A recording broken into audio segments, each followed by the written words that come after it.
Hey guys, so it's sunscreen time. New sunscreens coming out, so I thought I'd give a first impressions of a new one I was excited about because it's fragrance free, and that's the new Then I Met You Light Essence Sunscreen, Essence Light Sunscreen, which it's being sold in the US, so I can't use any of the really good, exciting, fun filters, but we've got Avobenzone, 3%, Homosalate at 9%, Octisalate at 4.5%, and Octocrylene at 5.5%.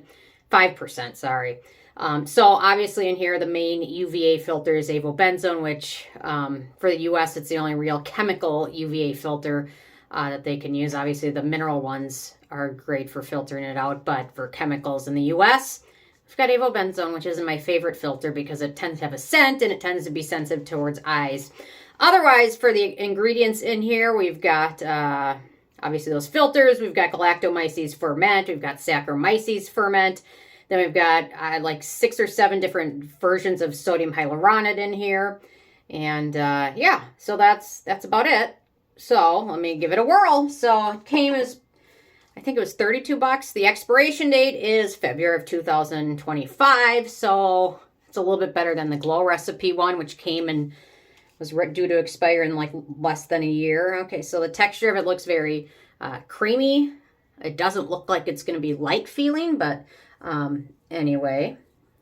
So it instantly looks like it's going to have a white cast, but once you keep smoothing it in, it looks like it's disappearing, which is good.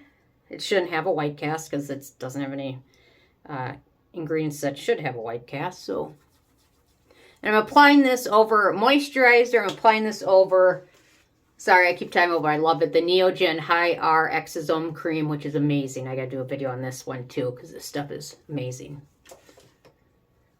So it does have that Avobenzone smell to it, that sunscreen smell. It's not terribly strong. It seems like it's dissipating pretty quickly. And it seems to be pretty easy to apply and doesn't seem to be pilling. It doesn't feel greasy, which is nice. It sets to what I would consider a natural finish. It's a little on the shiny side, but not terribly so. I gotta make sure to do my neck a little bit better. I usually wear something over my neck when I'm outside, but I'm not messing around with the microneedling they did on it.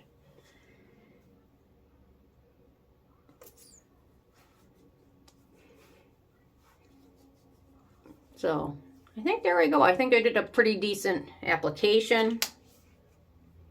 Feels like I got everywhere.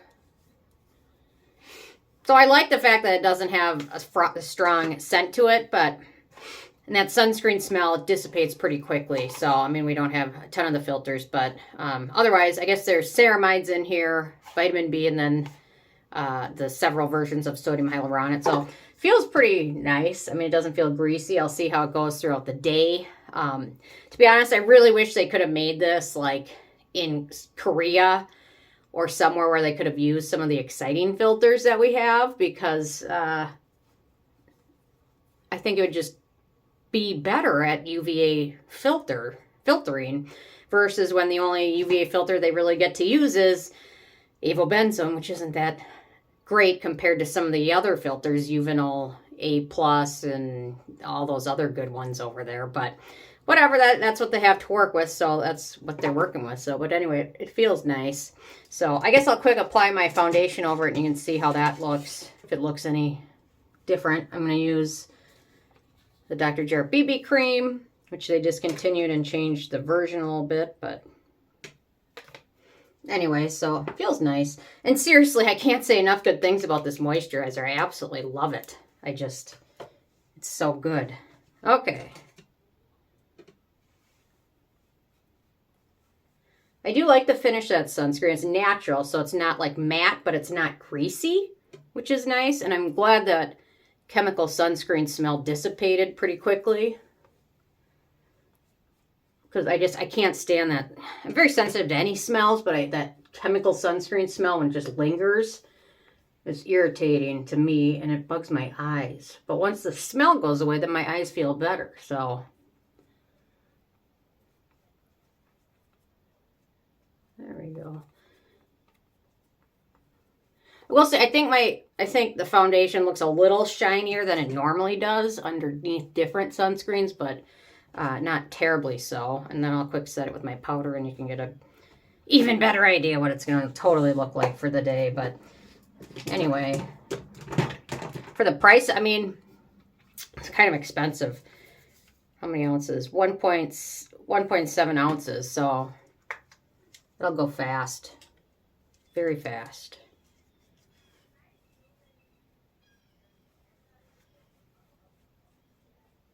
Well, this will get a good test today because the sun is actually making an appearance today for the first time in a while.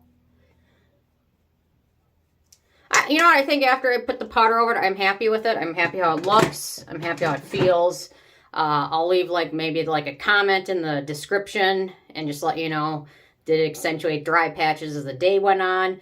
Did it feel greasy as the day went on? Or did it just perform nicely as the day went on, and how my eyes reacted to that Avobenzone? So I'll put a little description in there and some links below and keep you posted. So anyway, there we go. Sure is expensive for what it is. If it were, anyway, whatever. I'm not going to go off, but I mean, we've got some amazing sunscreens like Evie out there. I mean, this one's worth every penny you pay for it. And then we'll see. I mean, they're bound to the US, so that's what they have to do. And I talk about it enough. So anyway, okay.